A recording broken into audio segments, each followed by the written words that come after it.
Hi, welcome to MediatorPodcast.com, a podcast and video series about mediation, negotiation, and collaboration. My name is Melissa Gragg, and I'm a valuation expert and financial mediator in St. Louis, Missouri.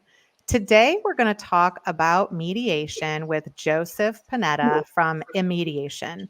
It's a holistic legal dispute resolution platform that kind of puts a lot of things together, processes, apps, into one interface.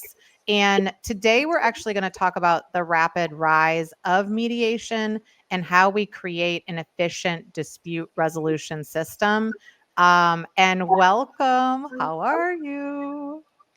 It's so great to be here, Melissa. Thanks for having me. Great. What is appealing about mediation in general? Like, why would somebody choose to go this route when it's a little bit of an unknown or you don't know the players? Like, why do we care? I would sum up the most appealing factors for mediation in sort of four big buckets. And the first is creativity. Mm-hmm. Recently, I wrote an article for Bloomberg Law about how AI may be helping the legal profession in a lot of ways, but it could never replace the human element of mediation, ever. Mm-hmm. And here's a great story that I heard recently. Mediator recounted this mediation she was holding between co-leaders of a company. It got to a point where they needed to separate.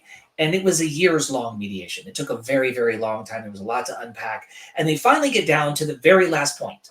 And the amount of money is negligible in the scope of the much larger, funds that they were dealing with. But they would not budge. Neither party would budge. They finally got to the point where it was basta, we're done. And so the mediator very cleverly, creatively came up with this solution. It's a nominal amount of money. Why don't each of you split the money in half and donate to charity in the name of the other party? Mm. Boom, it was done.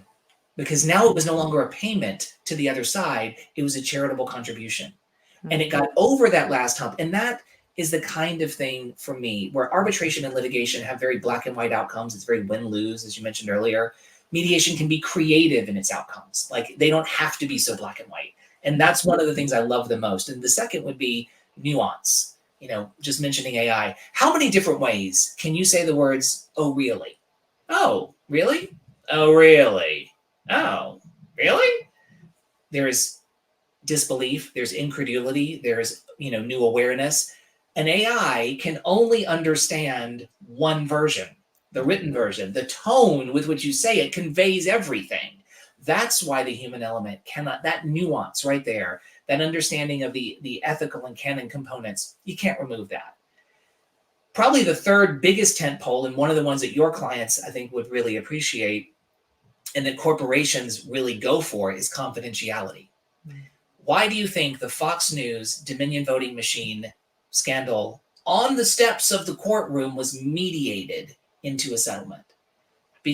Probably because Rupert Murdoch didn't want all of those text messages floating around in the public eye, because once it's public in a litigation forum, it is public.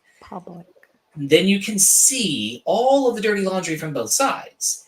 And so mediation offered them a chance to do this confidentially. What's great about that if you're a corporation? Terms of a mediated settlement don't have to be disclosed, or actually cannot be disclosed in any shareholder filings or SEC filings or anything like that. Merely the fact that there is a settlement may not even be reportable. So confidentiality reigns supreme. This is why mediation in corporate disputes is getting larger and larger. And finally, it's what we said earlier, speed. It's about getting to the process so that you can move on from it. So it's creativity, nuance, confidentiality, and speed.